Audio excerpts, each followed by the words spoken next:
dilakukan pukulan oleh Daud. Ya.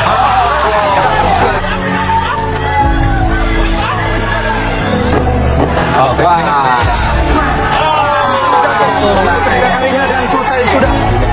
Seperti inilah kejamnya seorang Daud Yordan ketika ia menumbangkan lawannya. Pukulan kanannya masih menjadi ancaman besar bagi lawan-lawannya.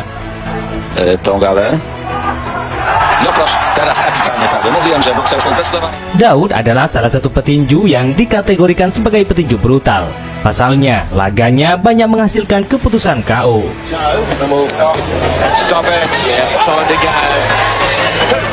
Terhitung dari 42 kemenangannya, 30 kali ia raih dengan KO. Dari total laga, 47 kali.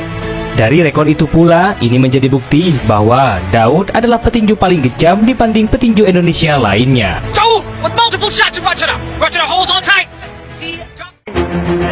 Salah satu bukti kebrutalan Daud yakni ketika ia melawan petinju kejam dari Filipina, yakni Lorenzo Villanova.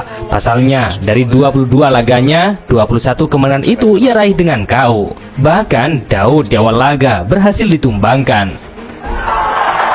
Zaczął świetnie Daud Yordan. Ale teraz już pierwszy, proszę Państwa, lewy sierpowy. Namun, Daud malah mampu membalasnya saat di ronde kedua. Skontrował prawym podbródkowym. To jest naprawdę wysokiej klasy akcja, ale teraz proszę tą galę. No proszę, teraz kapitalnie prawy. Mówiłem stary, czyli teraz może zapłacić za najwyższą cenę. Jest kontra, tak jest, zapłacił. To już po walce, proszę Państwa. Salah satu kunci di balik kejamnya seorang Daud yakni ia memiliki gaya bertinju fighter, di mana ia berani menusuk lawannya dengan resiko tinggi. Gaya tinju itu juga diterapkan oleh petinju hebat lainnya seperti Mike Tyson. Saya sendiri sebetulnya merasa bahwa gaya tinju saya ini gaya yang fighter. Jadi fighter ini kan kalau di dunia tinju populer suka berspekulasi, suka mengambil resiko, suka berjual beli pukulan. Ya. Jadi Anda tidak pernah akan mundur, Anda akan selalu fight masuk. Dari pengakuan itulah, tak heran jika duel Daud saat di atas ring sangat menghibur penonton. Coba perhatikan ketika Daud melawan petinju Amerika ini, yakni Frankie Arculeta. I think you probably call him a journeyman, and I think he's going to be well and truly out of his depth here. Just look at the way he's putting punches together here. We're not going far here, right here. Duel yang berlangsung di Australia pada tahun 2011 itu, Daud benar-benar tampil memukau. That was back in March 2004.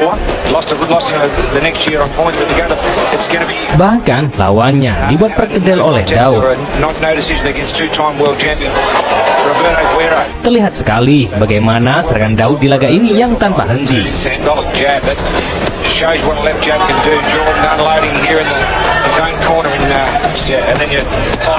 In all sorts here. Oh, big right New Mexico and copping and battering here. Oh, too much here. Gary, you see this tough for his own good here, Frankie Archuleta. Big right hand. Gary, good stop there. Look at this. Dan di ronde keempat inilah lawannya akhirnya menyerah setelah 2 kali dapat ditundukkan. Stop it. Yeah, trying to go. No quit in this Mexican. And down again.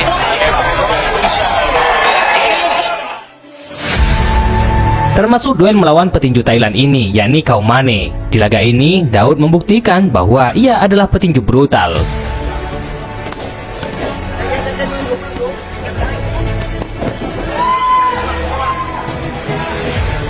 Bahkan di laga ini, Daud diremehkan oleh lawannya.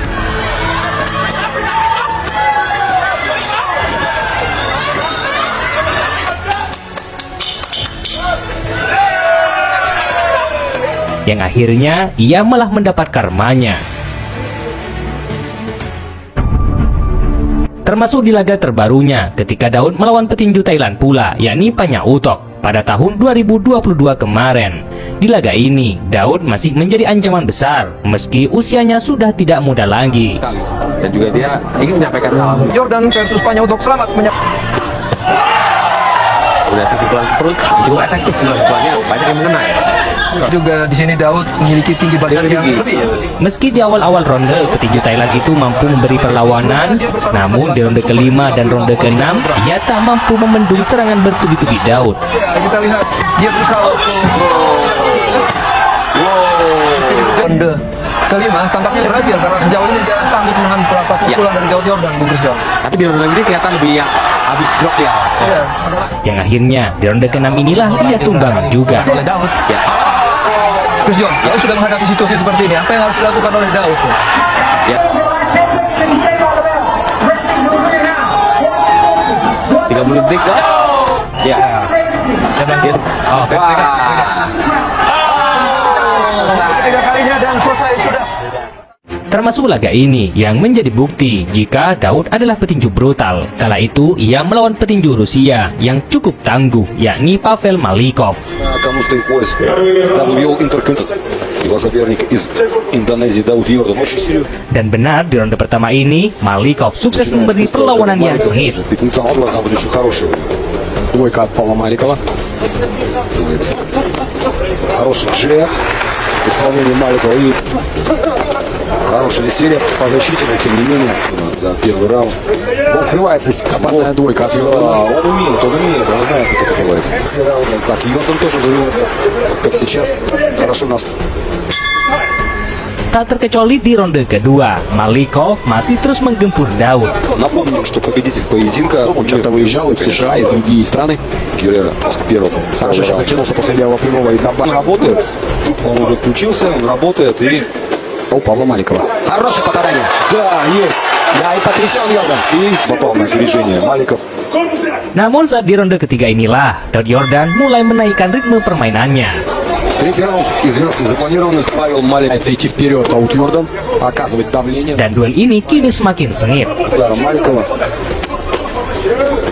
Но быстрые руки их может упереться. Хороший левый боковой, После да. опять же Namun sayang, di ronde keenam inilah Daud Yordan akhirnya berhasil ditumbangkan. И побольше. Отлично. Да. И поработал корпусом, защитился. Больше ударов. Beruntung ia masih mampu bangkit. Dia kini bakal KO di ronde selanjutnya. Daud malah tampil lebih agresif lagi. Ну, у Йордана появляется же работа передней рукой от Павла Маликова. Вот здесь отпускает апперкот Йордан. Yang akhirnya di ронde ketujuh inilah Daud mampu membalasnya. С Павла Маликова. мы видели на повторе старый Дауд. Но вот сейчас подошел и взрывается себе. Опа! Нет, Namun sayang, wasit tidak menganggap itu sebagai takedown karena hanya terpleset. Daud yang sudah mulai menggila, akhirnya di ronde ke-8 pukulan kerasnya tepat mengenai ulu hati lawannya. что сбил. Да, но вот так вот пока сейчас кажется посвежее. Опасно. Тяжелый удар по туловищу. Yang akhirnya sang tuan rumah tak mampu melanjutkan laga. Dan ini adalah kekalahan pertama bagi Malikov sepanjang karirnya. Dengan kemenangan itu, Daud pun meraih gelar kelas ringan WBO Intercontinental.